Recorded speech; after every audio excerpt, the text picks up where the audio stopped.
प्यार के 7 वचन धर्मपत्नी का आज के एपिसोड की अगर हम बात करें तो आज का एपिसोड काफी तेजी से बढ़ा है। ऐसा नहीं कि भाई फिर से एक ही चीज को ट्रैक कर रहे हैं कि भाई जो हमारे रवि साहब हैं वो कीर्ति की यादों में खो गए हैं और वो अभी भी उसी यादों में रह रहे हैं। काव्या की जगह थी, कभी उनके घर वाले आके जगा रहे हैं तो कभी कोई और जगा रहा है। वो सब चीजें नहीं देखने को मिली। वही प्रतीक्षा के साथ वो जेल में बैठी हुई है, जेल में ये सोच रही है वो करना है, वो सोच रही है वो करना है, वो भी चीज़ हमें ज़्यादा नहीं दिखाई गई। जिस वजह से आज का एपिसोड ना काफ़ी ज़्यादा इंटरेस्टिंग लगा और देखने में काफ़ी ज़्यादा मज़ा आया आज के एपिसोड को।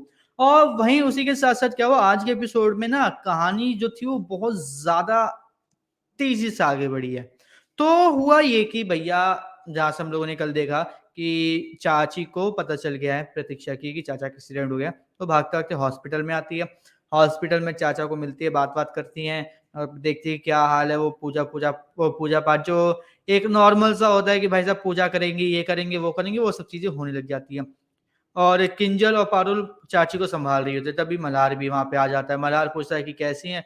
ठीक है भाई, बात-वात कर ली। मल्हार के पास आता है ठाकुर का फ़ोन। ठाकुर बोलता है कि हो गया काम? नहीं हुआ? कब होगा? बस फिर वो बोलता है कि ठाकुर साहब मेरे से नहीं हो पाएगा काम, ठाकुर साहब ये बात है, ठाकुर साहब वो बात है। और वो ना बात को कहीं न कहीं किसी न किसी तरीके से काट कर साइड करने की कोशिश करते हैं। लेकिन ठाकुर साहब बोलते देख, नहीं किया तूने तो तू ही फँसेगा। इससे अच्छा होगा कर ले। फिर उसके बाद हमें ये दिखाया जाता है कि जो प्रतीक्षा है वो सेल में बहुत ज़्यादा बेचैनी हो रही है, उसको कुछ को समझ में नहीं आ रहा कि क्या करूँ, क्या ना करूँ? हैं, वो बहुत ज़्यादा बेचैन हो रही है कि आखिर ये क्या है? ठीक है, क्यों मुझे नींद नहीं आ रही? दूसरी तरफ रवि का ये दिखाया जाता है कि रवि बोल रहा है कि ये लड़की वही है, जिसको मतलब ही कौन थी, इसकी वज़ह से आज मेरे चेहरे पे स्माइल आ गई। बस इतना सा रवि का, बाकी उसके बाद कोई कॉन्टेक्स्ट हमें देखने को नहीं मिला। रवि का यही था कि वो खुश हो गया कि भई ये लड़की कौन है, उसके पता लगाने के लिए अब वो पीछे पड़ चुका है। लेकिन वहीं तीसरी एक और कहानी चल रही होती, वो ये चल रही होती कि जो कीर्ति के पापा हैं, वो क्या कर रहे हो पुलिस वालों को फ़ोन करते हैं और बोलते हैं कि भाई तूने क्या किया था? मैंने तेरे को क्या बोला था कि विमला को बोलियो कि वो उसका जीना हराम कर दे, टॉर्चर कर दे प्रतीक्षा का। लेकिन वो क्या, वो तो भाई आ रही है बढ़िया, रेडियो में आ रही है, वो अपनी कहानी सुना रही है, ये सब कर रही है, क्यों कर रही है भई? ये सब नहीं होना चाहिए ना।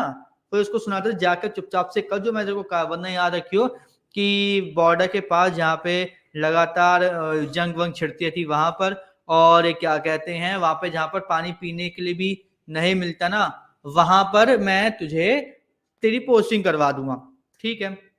अच्छी बात है। अब यहाँ पे क्या होता है, यहाँ पे हमें ये देखने को मिलता है कि जो पुलिस वाला होता है वो जो वहाँ की जो फीमेल वो होती है, क्या कहते हैं वार्डन टाइप की कह सकते नहीं, जो फीमेल वो होते हैं, क्या कहते हैं उन्हें? जो पुलिस के जो नीचे काम करते हैं, नाम भी मुझे नहीं याद आ रहा। कांस्टेबल, वो उसको बुलाता, बोलता है कि किसने उस प्रतीक्षा को बाहर निकाला था रेडियो के लिए, तो उसने बोला मैंने। तो क्यों निकाला तेरे को, किसी ने बोला था? नहीं बोला था ना। तो फिर वो बताता है कि भाई देखो कीर्ति के पापा किस तरीके से उसके ऊपर प्रेशर डाल रहे कि उसको परेशान करो, ये करो, वो करो। तो वो कहता है, वो बोल देता जाके विमला को बोल दो कि उसको परेशान करे बस, बोल के काम खत्म हो जाता है। अब हमें दिखाया जाता है हॉस्पिटल में कि भाई किस तरीके से मल्हार प्लानिंग कर रहा था कि क्या करे, क्या ना करे, किस तरीके से मारे-वारे, ये सब वो प्लानिंग सोच ही रहा होता है। तभी क्या होता है भाई, ठाकुर का फिर से फ़ोन आ जाता है। अब वो उठाता है, बोलता है कि हो गया काम कि नहीं हुआ? तो बोलता है कि इतना आसान थोड़ी ना है काम ये। हाँ, आप तो ऐसे बोल रहे हो कि जैसे पता नहीं क्या हो गया, ऐसे तो रघु मार देता ना। तो बस वहाँ पे बोलता है अच्छा मुझे बता रहा है बेटा, अगर तूने नहीं मारा ना तो ये याद रखियो तेरी जॉब जाएगी, और तेरी जॉब के साथ-साथ प्रतीक्षा तो जाएगी किसी और लड़के के साथ, साथ में तेरी जॉब भी गई, मतलब छौकरी भी गई और नौकरी भी गई और तू जेल में अलग पड़ा होगा, ये सोच ले। तो वो ये सोच के हाँ, हाँ, ठीक है, मैं कोशिश करता हूँ कि कैसे मारना है। बस वो फ़ोन काट देता है और जैसे ही वो बोलता है मारना है, वैसे पीछे किंजल आ जाती है और वैसे जैसे ही वो पीछे मुड़ के देखता है तो किंजल खड़ी होती है। वो बोलते हैं सॉरी, किंजल पूछती है मल्हार से कि किसको मारने की बात कर रहे थे आप मल्हार? तो बोलते हैं मैं किसी को मारने की बात नहीं कर रहा था। ठीक है, वो मतलब ऐसी बात है, वो मच्छरों को मारने की बात कर रहा था। वहाँ पे मल्हार काफ़ी ज़्यादा घबरा जाता है और वो किंजल को वहाँ से फटाफट भेज देता है। अब किंजल के दिमाग में कोई शक तो हो गया कि भाई ये किसको मारने का कर रहे थे, इसका एकदम से बिहेवियर इतना ज़्यादा चेंज क्यों हो रहा है? अब बिहेवियर चेंज होने की बात आई तो वहाँ पे हमें कहीं न कहीं किसी न किसी तरीके से ये देखने को मिला कि किंजल के दिमाग में मल्हार को लेकर शक पैदा हो चुका है। ठीक है? अब फिर हमें दूसरी साइड ये देखने को मिलता है कि प्रतीक्षा सो गई है, ठीक है? लेकिन प्रतीक्षा के सोने के बाद क्या होता है, विमला को पुलिस वाला छोड़ देता है और बोलता है कि ये ले भाई पानी डाल दे उसकी सेल में। सेल में पानी डाल दिया, बात खत्म। उसके सेल में पानी भरता जा रहा है, भरता जा रहा है, भरता जा रहा है और पानी भर गया है बहुत ज़्यादा। अब वो उठ के भाग रही है, तड़प रही है कि भाई क्या हो गया, पानी भर गया, अब मैं क्या करूँ? और ठंड का मौसम है, तड़प रही है ठंड के मारे, क्या हो रहा है, कोई आ ही नहीं रहा। पुलिस वाला वहीं पर ही खड़ा है, सुन रहा है सबको, लेकिन वो नहीं आ रहा है, जानकर ये कीर्ति के पापा ने मना करा है उसको किसी भी तरीके से हेल्प करने की। ठीक है, होगी बात, हो गया सब। अब इसके बाद क्या होता है, हमें दूसरी साइड ये दिखाया, अभी ये कहानी यहीं पर ही खत्म नहीं, अभी कहानी है आगे। अब हमें दूसरी साइड ये दिखाया जाता है कि मल्हार जो होता है वो उसकी चाची को भेजता है, किंजल पारुल को बोलता है कि ये लोग हैं, आप जाके अपने घर पे रहो और आराम करो। ठीक है, उसकी चाची बड़ी मुश्किल से मान जाती है, चली जाती है। अब वहाँ पर फिर से आता है ठाकुर साहब का फ़ोन। वो बोलते हैं कि हुआ कि नहीं हुआ? तो वो गुस्से के मारे सीधे बोलता है, "अरे! खाने जैसा काम थोड़ी ना है कोई ये, कि ये हो गया कि नहीं हो गया, बोले जा रहे हो, बोले जा रहे हो। हाँ, टाइम लगता है।" मतलब देख, मुझे नहीं पता तू कैसे करेगा, क्या करेगा, लेकिन अगर तेरे मासा ने ना गलती से भी देख ली ना वो वीडियो, तो तू तो गया। तो हाँ, हाँ, मुझे पता है, आप ये मत बोलो। तो बोला, कहीं ऐसा तो ऐसा कुछ हो नहीं सकता कि मैं उसको धमका धमका दूँ, आप बोलो कि केस में ज़्यादा ना पड़, ये ना कर, वो ना कर। बोलता है, अगर ऐसा होता तो मैं कर चुका होता बेटा, लेकिन ये ऐसा तेरा मासा सुनेगा नहीं, इसलिए टपकाना ही पड़ेगा उसे। ये सुन के वो फ़ोन काट देता है। अब क्या होता है, वो जाके ना थोड़ा साइड में खड़ा होता है, ठीक है? थोड़ा-सा मतलब ये कह सकते हैं कि दीवार की साइड में खड़ा हो जाता है और वहाँ पे देखता है कि एक जो वो होता है वार्ड बॉय हॉस्पिटल का, वो एक का वो सही कर रहा होता है, जो क्या कहते हैं, हैंडीकैप के लिए जो व्हील्स होते हैं, वो सही कर रहा होता है, व्हीलचेयर को। और वहीं पे 2 और उनको वार्ड बॉय को सुनता है कि वो बात कर रहे हैं कि हम लोगों ने कैसे आज पैसा कमा लिया, 10,000 रुपए कमा लिए, ये सब बातें वो सुन रहा होता है। अब उसको मिल गया यहाँ पे मौका। वो उनके ऊपर चढ़ जाता है, उनको बोलता है कि मासा को मार रहे हैं। ठीक है, उन्होंने मान ली बात, अब वो गए मासा को मारने के लिए निकल गए। दूसरी साइड हमें ये देखने को मिलता है कि कीर्ति को जो परेशान करते वहाँ पे एक वो आती, वही फीमेल वो आती है, क्या कहते हैं, कांस्टेबल, और वो गेट खोल के प्रतीक्षा को बाहर ले आती है। और प्रतीक्षा को बाहर लाने का तो पुलिस वाला भी वहाँ पे खड़ा हो जाता है। प्रतीक्षा ने यहाँ पे सीधे बोला पुलिस वालों को, आप विमला की शिकायत कर रहे हो या नहीं? क्योंकि वो ऑफिसर नहीं करने वाला था विमला की शिकायत, क्योंकि पता था भाई विमला को उसी ने भेजा है। अब यहाँ पर क्या होता है, यहाँ पर वो बोल देते कि देखिए, अगर आपने विमला की शिकायत नहीं लिखी, तो मैं सीधे से एक चीज़ करूँगी, मैं अपने चाचा को बोलूँगा, फिर वो बताएँगे कि आपने क्यों नहीं लिखी शिकायत, जबकि उसने मुझे परेशान किया। पुलिस वाला मान जाता है लिखने की, और वो बोलता है कि चलो ठीक है, विमला को उसके सेल से हटाओ। हो गया काम। अब यहाँ पे दूसरी साइड हमें ये देखने को मिला कि जो रवि की मम्मी है, वो अपना बेड-वेड सेट कर रही हो, तो वो सोचे कि अभी तक रवि आया क्यों नहीं, कहाँ है रवि?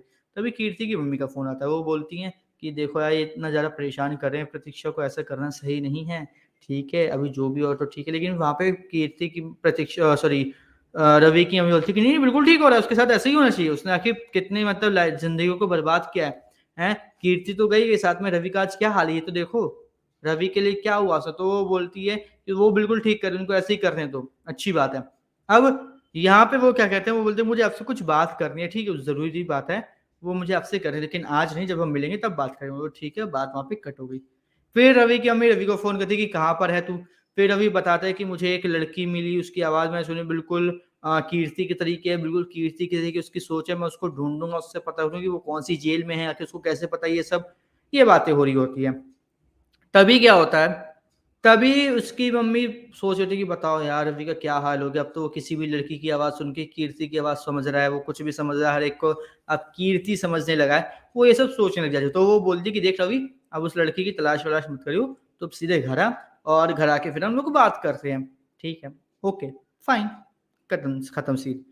अब इसके बाद जो सबसे बड़ा आज के एपिसोड का टर्निंग पॉइंट था, वो ये था कि मल्हार ने जिन 2 वार्ड बॉयज़ को भेजा था मारने के लिए उसके मासा को, वो मासा को किसी और वार्ड में शिफ्ट कर रहे थे। और मासा जाग चुके थे, ठीक है? उनको होश आ चुका था, तो उन्होंने क्या किया, मल्हार को बुलाया, मल्हार आया। मल्हार को बुलाने के बाद क्या उनके बीच में बहुत ही छोटी कन्वर्सेशन थी, लेकिन इतना बड़ा टर्निंग पॉइंट था वो आज के एपिसोड का कि सीरियसली कोई सोच नहीं सकता था। क्योंकि हम लोगों ने देखा था कि भाई उसके मासा जो है वो प्रतीक्षा से मिलके, जेल से मिलकर वो डायरेक्टली घर आ रहे थे, तो हमें लगा ही नहीं था कि ऐसा कुछ हो सकता है। लेकिन मासा क्या बोलते हैं कि देख, मुझे पता है कि तूने क्या किया है। आई समझ? इतना शरीफ मत बन, तेरे गुनाहों की सज़ा प्रतीक्षा को मैं नहीं काटने दूँगा। जब मैं तुझे पुलिस की वर्दी दिलवा सकता हूँ, पुलिस की जॉब में लगवा सकता हूँ, तो तू खुद सोच ले कि मैं कुछ भी कर सकता हूँ। ठीक है। इस बात को सुन के मल्हार काफ़ी ज़्यादा टेंशन में आ जाता है कि भाई ये क्या बोल रहे, क्या हो रहा है? फिर वो बताते हैं उसके मासा कि देख मैंने वो वीडियो देख ली है। आई समझ, और मुझे पता है किसने क्या किया था। साथ में प्रतीक्षा भी तेरे खिलाफ गवाही देगी कि तूने ही आकर उसको ज़बरदस्ती कार चलाने के लिए कहा था। ज़बरदस्ती। और फिर सोच कि तेरा क्या हाल होगा। बस सोच ले तेरा क्या हाल होगा, क्योंकि जो तूने किया है ना, उसकी सज़ा तो मैं प्रतीक्षा को बिल्कुल भी भुगतने नहीं दूँगा। ये बात ध्यान से सुन ले और समझ ले। आई समझ? और अब तू तैयार हो जा। ये बात बोलते-बोलते वहीं पर ही हमें एपिसोड की एंडिंग दिखा दी जाती है और मल्हार बिल्कुल शॉक में होता है कि आखिर ये चाचा वो सॉरी मासा क्या बोल रहे हैं। लेकिन यहाँ पे एक जो मेरे दिमाग में थॉट चल रहा है वो ये चल रहा है कि मल्हार ये सब सिर्फ सोच रहे इमेजिनेशन में है, या रियलिटी में नहीं हुआ होगा। क्योंकि उसके मासा ने तो पहली बात तो अभी तक वो देखी नहीं है वीडियो रिकॉर्डिंग कि क्या हुआ था, क्या नहीं हुआ था उस रात को। और वो डायरेक्टली पुलिस स्टेशन से आ रहे थे घर। तो ऐसा थोड़ी ना हो सकता कि भाई बिना वो वीडियो फुटेज देखे वो डायरेक्टली क्या कर रहे हैं, वो बोले कि ये सब बातें। तो ये मेरे अकॉर्डिंग है कि थोड़ा-सा ये इमेजिनेशन वाला सीन हो सकता है। बाकी आज का एपिसोड आपको कैसा लगा धर्मपत्नी का हमें कमेंट करके ज़रूर बताएँ, और धर्मपत्नी के आने वाले सभी एपिसोड्स के रिव्यूज़ और जानकारी पाने के लिए हमारे चैनल को सब्सक्राइब कर लीजिए और बेल आइकन को दबा लीजिए ताकि आपसे मिस ना हो हमारा कोई भी लेटेस्ट अपडेट।